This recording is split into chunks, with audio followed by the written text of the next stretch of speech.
How's everybody doing? Tommy here, Bible believer. Luke 21:25. And there shall be signs in the sun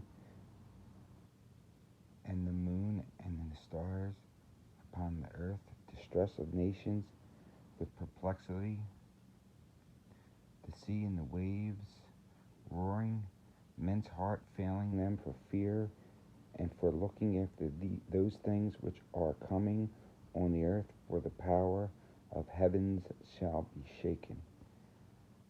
And then shall they see the Son of Man coming in the cloud with power and great glory.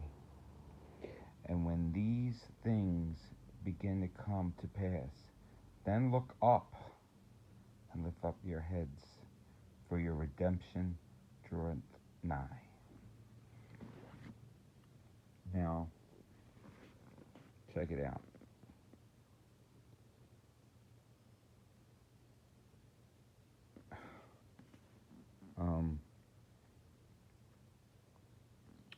The sun and the moon, the stars, the stress of nations, the waves roaring, men's heart, people will be having heart attacks. The heavens will be shaken. No secret rapture. It's the first coming, manger, first century. Second coming will be, like it says in Matthew 13:30.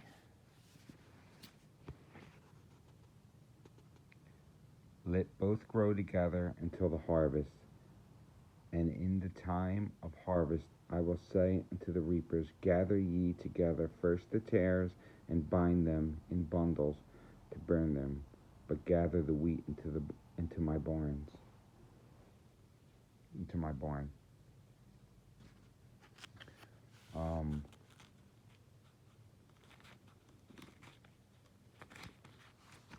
Very interesting. As we're going up, there's going to be trouble coming down. And look here, Matthew 24. And Jesus said unto them, see not all these things, verily I say unto you, there shall not be left here one stone upon another that shall not be thrown down. And as he sat upon the Mount of Olives, the disciples came unto him privately, saying, tell us, when shall these things be, and what shall be the sign of thy coming and of the end of the world? 3 questions there. One of them, I think, was answered, and people don't really realize that there's 2 questions left for the future. I think the first question was answered in AD 70 when the temple was destroyed. So people looking for a temple now, and I was one of them, I don't think so.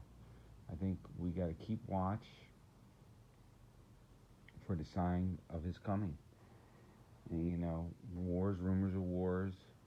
I mean, we're going to go through tribulation. It's verse 29. Immediately after the tribulation of those days shall the sun be darkened, and the moon shall not give her light, and the stars shall fall from heaven, and the powers of the heavens shall be shaken. Then shall appear the sign of the Son of Man in heaven, and then shall all the tribes of the earth mourn. They shall see the Son of Man coming in the clouds of heaven with power and great glory, and he shall send his angels with a great sound of a trumpet, and they shall gather together his elect from the 4 winds, from one end of the earth to the other.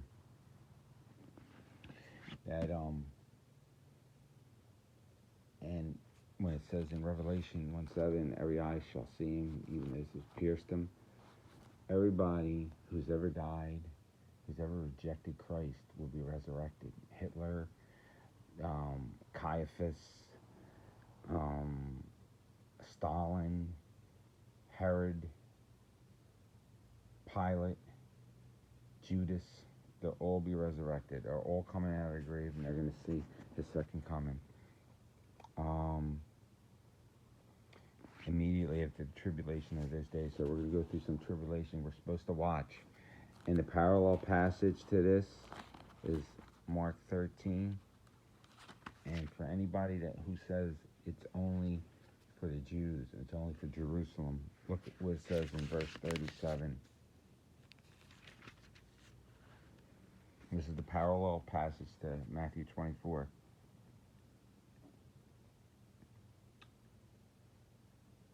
And what I say unto you, I say unto all, watch. See? Watch. And what are we watching for? We're watching for the sun and moon darken. We're watching for earthquakes in diverse places. And wars, the whole thing. Famines, pestilence. We're getting a little foretaste now, aren't we? So, it's a quick video. Just messing around in the Bible, and just thought I'd share this. It's great stuff, and see you at the next video. God bless.